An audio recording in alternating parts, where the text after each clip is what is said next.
Iran ने और समय मांगा है। सोशल मीडिया पोस्ट के मुताबिक ट्रंप ने अपनी एनर्जी प्लांट स्ट्राइक पर लगी रोक को 6 अप्रैल तक बढ़ा दिया और ईरान के साथ बातचीत अच्छी चल रही है।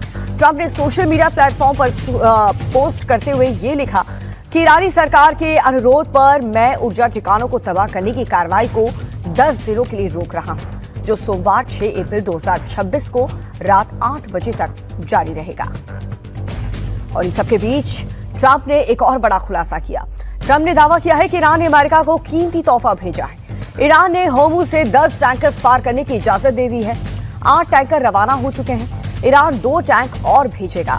ट्रंप ने बताया कि इन टैंकर्स पर पाकिस्तानी झंडे लगे हैं और वो जल्द ही उनके पास पहुंच जाएंगी। तो ट्रंप का ये बहुत बड़ा बयान।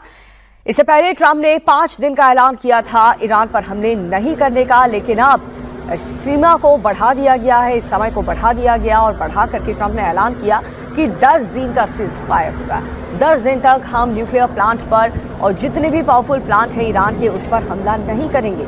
लेकिन इन सब के बीच ईरान का क्या स्टैंड होता है, क्योंकि इससे पहले की बातचीत और सीज़फायर को लेकर के भी ईरान ने साफ कह दिया था कि हमारी कोई बातचीत नहीं हुई। ईरान से बातचीत को लेकर के ट्रंप ने बड़ा दावा किया। ईरान ने अमेरिका को कीमती तोहफा दिया है।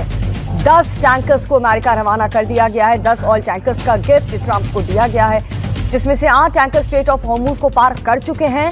2 और टैंकर्स ईरान की तरफ से भेजे जाएंगे।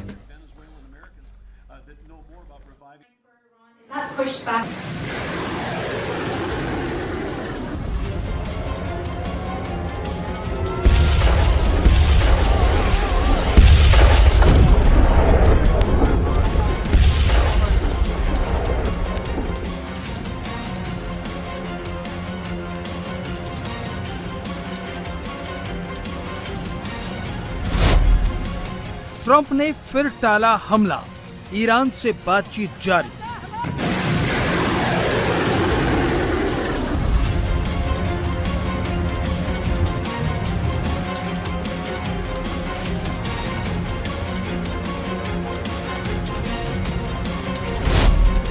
ईरान बातचीत को तैयार, ट्रंप को तोहफे में टैंकर।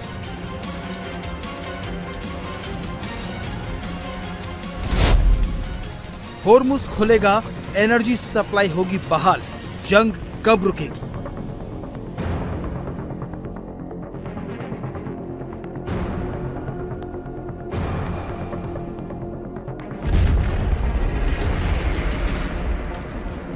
फिलहाल तो ये जंग 10 दिनों के लिए और टल गई है। ईरान के एनर्जी प्लांट 6 अप्रैल तक सेफ जोन में आ गए हैं। डोनाल्ड ट्रंप ने इसकी शुरुआत 21 मार्च को 48 घंटे के अल्टीमेटम के साथ की थी। फिर इस अल्टीमेटम को 5 दिन के लिए बढ़ाया। यह अल्टीमेटम शुक्रवार को खत्म हो रहा था, लेकिन उससे 1 दिन पहले ही ट्रंप ने 10 दिन के लिए हमला टालने का ऐलान कर दिया। साफ है कि अब बातचीत का दौर शुरू हो चुका है। ये डोनाल्ड ट्रंप का सोशल मीडिया पर किया गया वो पोस्ट है जिसमें अगले 10 दिन यानी 6 अप्रैल तक ईरान के एनर्जी प्लांट पर हमला न करने का ऐलान किया गया है। ट्रंप ने जोर दिया है कि इस पोस्ट को सबूत माना जाए कि ईरान के साथ बातचीत हो रही है। पोस्ट में ट्रंप ने लिखा है, ईरानी सरकार के अनुरोध पर कृपया इस बयान को इस बात का सबूत माने कि मैं एनर्जी प्लांट को नष्ट करने की प्रक्रिया को 10 दिनों के लिए यानी सोमवार 6 अप्रैल 2026 को रात 8 बजे तक के लिए रोक रहा हूं। बातचीत जारी है और फेक न्यूज मीडिया और अन्य लोगों द्वारा इसके उलट दिए जा रहे गलत बयानों के बावजूद ये बातचीत बहुत अच्छी तरह से आगे बढ़ रही है। इस मामले पर ध्यान देने के लिए आपका धन्यवाद। हालांकि इस पोस्ट से थोड़ी देर पहले कैबिनेट की मीटिंग के बाद जब ट्रंप से यह सवाल पूछा गया तो उन्होंने सीधे तौर पर इसे टाल दिया था, लेकिन ये संकेत जरूर दिए कि ईरान के साथ बातचीत चल रही है। Is the Friday deadline for Iran, is that pushed back now, or and if not, what do you need to say? You haven't decided. And if not, I don't know yet. I don't know. Mr. Witkoff and JD and Jared will tell me whether or not they think it's going along, and if it's not going along, maybe not. And we have a lot of time. You know what? It's a day. In Trump time, a day, you know what it is? That's an eternity. फिलहाल सारा मामला straight of Hormuz को लेकर है। पिछले 48 घंटों में होर्मुज को लेकर कई बड़े डेवलपमेंट हुए हैं। ईरान ने ऐलान किया है कि चीन, रूस, भारत, इराक और पाकिस्तान जैसे मित्र देशों के लिए होर्मुज स्ट्रेट खुला है। डोनाल्ड ट्रंप ने कहा कि ईरान ने उन्हें 10 ऑयल टैंकर गिफ्ट के तौर पर भेजे हैं। President, do you have a new deadline, given that there are some talks now? Do you have a new deadline before taking? No, I'll announce it. I mean, right now, you're talking about a deadline for doing some pretty big damage, even bigger than we've done. We'll see. Look, we have very substantial talks going on with respect to Iran, with the right people. You know, I told you about a present, right? Steve, can I reveal the present? You can do anything you want. Thank you. They said to show you the fact that we're real and solid and we're there. We're going to let you have 8 boats of oil, 8 boats, 8 big boats of oil. This was 2 days ago. And they'll sail up tomorrow. That was 3 days ago. And I didn't think much about it. And then I watched the news and they said, a very good anchor actually, happened to be Fox, but I watched it and he said, something's unusual happening. There are 8 boats that are going right up the middle of the Hormuz Strait. 8 big tankers are going loaded up with oil right through. And I said, well, I guess they were right, and they were real. And I think they were Pakistani flagged. Yes. And I said, well, I guess we're dealing with the right people. And actually, they then apologized for something they said, and they said, we're going to send 2 more boats. And it ended up being 10 boats. All right. I hope I haven't screwed up your negotiations, but I thought it was appropriate to say, because I did taunt you the other day by saying they're going to give us a present. Trump के इस बयान का Iran की तरफ से कोई खंडन नहीं आया है। होर्मुज के रास्ते अमेरिका के लिए टैंकर उस वक्त भेजे गए हैं जब ट्रंप ने मिडिल ईस्ट में फौजी जमावड़ा बढ़ा दिया है, और ये जमावड़ा होर्मुज को खुलवाने के साथ साथ खार्ग और लरक आइलैंड पर कब्जे के लिए भी हो सकता है। शुरुआत होर्मुज को खुलवाने के मिशन से हुई है। इजरायल ने दावा किया है कि उसने IRGC के नेवी कमांडर अली रजा तंगसीरी को ढेर कर दिया है। स्ट्रेट ऑफ होर्मुज को बंद करने में अली रजा तंगसीरी की बड़ी भूमिका मानी जाती है। इसके साथ साथ अमेरिका अपनी मशहूर 82वीं एयरबोर्न डिवीजन के 1000 सैनिक मिडिल ईस्ट में भेज रहा है। इसके अलावा जमीनी लड़ाई के लिए A-10 और अपाचे अटैक हेलीकॉप्टर्स भेजे गए हैं। अमेरिकी सेना के 35 C-17 transport aircraft middle east पहुंच चुके हैं। ईरान पर बातचीत का दबाव बढ़ गया है, क्योंकि अगर बातचीत नहीं हुई तो हमला होगा। ईरान के न्यूक्लियर और एनर्जी सेंटर्स पर जबरदस्त हवाई हमले किए जाएंगे। अमेरिकी मीडिया के मुताबिक ईरान पर हमले के लिए 12,000 सैनिक तैनात किए जा सकते हैं।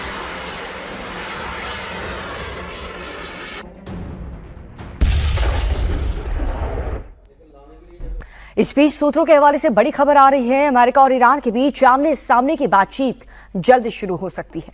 मिडिल ईस्ट की मीडिया के मुताबिक इस बातचीत से पहले ईरान हर्जाना, सुरक्षा गारंटी और हॉर्मुज स्ट्रेट पर कंट्रोल की मांग कर रहा है। हालांकि अमेरिका साफ संकेत दे चुका है कि वो उन शर्तों को मानने के लिए तैयार नहीं है और इसीलिए समझौते के आसार भी नजर नहीं आ रहे। इसके साथ साथ ये भी साफ हो रहा है कि तेहरान की तरफ से असल में बातचीत कौन कर सकता है, क्योंकि ईरान में सरकार चला रहे बड़े धड़े को अमेरिका पर भरोसा ही नहीं है। और बड़ी खबर, एक तरफ जहां अमेरिका और ईरान के बीच बातचीत के दावे किए जा रहे हैं, तो वहीं दोनों देश एक दूसरे के खिलाफ भी बड़े बड़े दावे कर रहे हैं। ईरान के विदेश मंत्री सैयद अब्बास अरागची ने अमेरिकी मीडिया की रिपोर्ट का हवाला देते हुए ये कहा है कि अमेरिकी सैनिक युद्ध की शुरुआत से ही खाड़ी देशों में स्थित अपने सैनिक ठिकानों से भागकर होटल्स और दफ्तर में छिप गए हैं। अमेरिकी सैनिक नागरिकों का इस्तेमाल ह्यूमन शील्ड के तौर पर कर रहे हैं। अरागची ने एक होटल के ईमेल का स्क्रीनशॉट शेयर करते हुए लिखा कि अमेरिका के होटल उन अधिकारियों को बुकिंग स्वीकार करने से मना कर देते हैं जिनसे ग्राहकों की जान को खतरा हो सकता है। गल्फ देशों के होटल्स को भी ऐसा ही करना चाहिए। तो ट्रंप बहुत बड़ा ऐलान कर रहे हैं। ईरान के पावर प्लांट्स पर 10 दिन तक हमला नहीं करने का ऐलान ट्रंप की तरफ से किया गया था। पहले 5 दिन और अब इसे बढ़ा करके 10 दिन कर दिया गया। आरागची ने जिस रिपोर्ट का हवाला दिया है उसमें कहा गया है कि ईरान के हमले में अमेरिका के 13 बेस बर्बाद हो गए हैं और ईरान के हमलों की वजह से अमेरिकी सैनिकों को होटल और दफ्तरों में शरण लेनी पड़ रही है। अमेरिकी अधिकारी और मिलिट्री पर्सनल्स के हवाले से इस रिपोर्ट में कहा गया है कि मिडिल ईस्ट में अमेरिकी सैनिक तितर बितर हो चुके हैं। यहां तक कि कई सैनिक यूरोप चले गए, जबकि कुछ सैनिक मिडिल ईस्ट में ही हैं, लेकिन वो अपने बेस से ऑपरेट नहीं कर पा रहे। और जिन बेस का जिक्र इस रिपोर्ट में किया गया है उनमें कुवैत में स्थित पोर्ट शुएबा है, अली अल सलेम एयरबेस और साथ ही कैंप बुहेरीन को खासा नुकसान पहुंचा है। पोर्ट शुएबा में अमेरिकी आर्मी के टैक्टिकल ऑपरेशन सेंटर को ईरान ने उड़ा दिया, जिसमें 6 अमेरिकी सैनिकों की मौत हो गई। ईरानी मिसाइल्स और ड्रोन ने कतर के अल उदय एयरबेस पर भी हमला किया, जिससे एक महत्वपूर्ण रडार सिस्टम को नुकसान पहुंचा। बहरीन में एक 1 वे अटैक ड्रोन ने अमेरिकी फिफ्थ फ्लीट के हेडक्वार्टर में कम्युनिकेशन सिस्टम को निशाना बनाया। सऊदी अरब के प्रिंस सुल्तान एयरबेस पर हुए हमले में ईंधन भरने वाले टैंकर्स और संचार प्रणालियों को भी काफी नुकसान पहुंचाया है। तो एक तरफ राष्ट्रपति ट्रंप ने अगले 10 दिनों तक ईरान के पावर प्लांट्स पर हमले नहीं करने का ऐलान किया, तो वहीं दूसरी तरफ अमेरिकी सेना की तरफ से ईरान के सैन्य ठिकानों पर हमले का वीडियो जारी किया गया। यह वीडियो ईरान के IRGC के ठिकानों पर हमले का है। अमेरिका का दावा यह है कि 28 फरवरी को शुरू हुए ऑपरेशन में ईरान में अब तक 10,000 से ज्यादा टारगेट्स को निशाना बनाया गया है। ईरान जंग के बीच तेहरान एयरपोर्ट के पास इजरायल ने एक बड़ा हमला कर दिया है। तेहरान से आए वीडियो में शहर के ऊपर से गुजरते फाइटर प्लेन देखे गए हैं और तेहरान एयरपोर्ट के पास के इलाकों को निशाना बना करके हमले किए गए हैं। तो ईरान जंग के बीच तेहरान एयरपोर्ट के पास इजरायल ने एक बहुत बड़ा हमला किया है। तेहरान से आए वीडियो में शहर के ऊपर से गुजरते हुए फाइटर प्लेन देखे जा सकते हैं और तेहरान एयरपोर्ट के पास के इलाकों को निशाना बना करके इजरायल की तरफ से ये हमले किए गए हैं, क्योंकि बीते दिन ईरान लगातार इजरायल पर हमले कर रहा था और इजरायल अब ताबड़तोड़ हमले तेहरान में एक बार फिर से करता हुआ नजर आया। एयरपोर्ट के पास वाला ये इलाका आपको दिखा रहे हैं, जहां पर इस विजुअल में आप देख पाएंगे, सुन पाएंगे कि कितना तेज धमाका हुआ। ईरान पर ताबड़तोड़ हमले इजरायल कर रहा है, जिसकी तस्दीक करती हुई ये 3 तस्वीरें आपके सामने हैं। 3 कैमरों से अलग अलग एंगल से आप देखिए किस तरह से ईरान के तेहरान में आग का गोला, हर तरफ धमाकों की गूंज और कई मिसाइल से जगमगाती आसमान की तस्वीर आप देख रहे हैं। इजरायली एयरफोर्स ने ईरान के करमान शाह में IRGC के एक गुप्त मिसाइल लॉन्च साइट पर हमला किया है। जिस लॉन्च साइट को निशाना बनाया गया वो इलाका अंडरग्राउंड मिसाइल अड्डों पर लॉन्चिंग इंफ्रास्ट्रक्चर के लिए जाना जाता है। साथ ही बैलिस्टिक मिसाइल क्षमताओं के साथ पिछले अभियानों में इस क्षेत्र को बार बार निशाना बनाया गया। इस अभियान का मुख्य उद्देश्य लॉन्च से पहले मिसाइलों को नष्ट करना है और रणनीतिक संपत्तियों को नष्ट करना है। साथ ही ईरानी युद्ध में एक बहुत बड़ा हादसा होने से बचा है। ईरान के ऊपर से उड़ते हुए एक ईरानी मैनपेट अमेरिकी नौसेना ने हॉर्नेट विमान से टकराने से बाल बाल बच चुका है। गुरुवार को ईरान के ऊपर से गुजरते हुए एक ईरानी मैनपेट अमेरिकी नेवी के सुपर हॉर्नेट विमान से टकराने से बाल बाल बच गया। जिस वक्त मैनपेट और US नेवी का हॉर्नेट हवा में थे, उस वक्त ये बहुत ही करीब मामला था।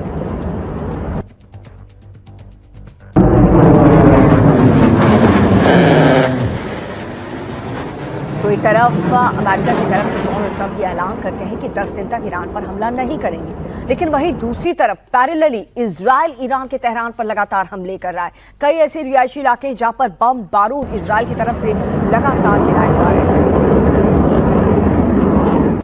तो इजरायल के हमले के बाद से ईरान ने जबरदस्त पलटवार किया है। कुछ ही घंटों में ईरान ने 7 मिसाइलें दागी हैं।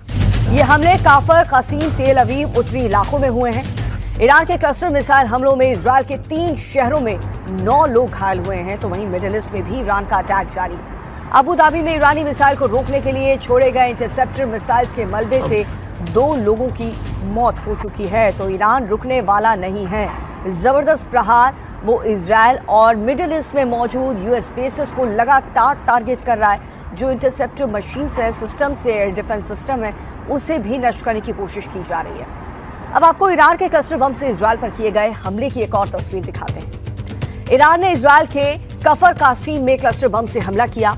एक बम कफर कासीम के रिहायशी इलाकों पर गिरा और धमाके के साथ एक कार पलट गई। तस्वीर आपको दिखा रहे हैं हम कि ईरान का ये क्लस्टर बम किस तरह से कहर बरपा रहा है। इन बमों से इजरायल में काफी ज्यादा तबाही मची है। ये तस्वीर आप देखिए कैसे एक पार्किंग में कार खड़ी थी और वहां पर लगे सीसीटीवी कैमरे में ये मंजर कैद हो गया।